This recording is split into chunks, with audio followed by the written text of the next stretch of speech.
nào te ho là đam phi nào mơ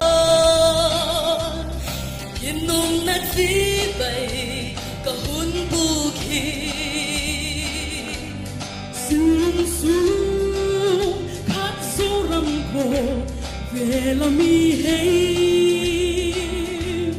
in suy hồn nộp sai rê đi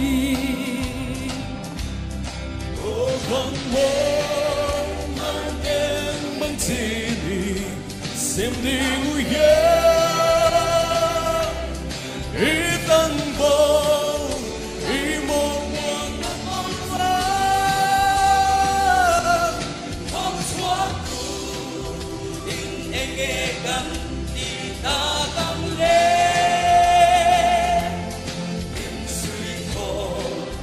lệ giá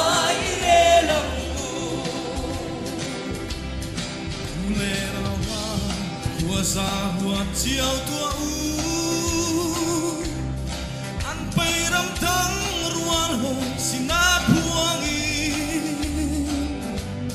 i nau chung pathi agun tu sa si tui mu bang chan lu phong tao te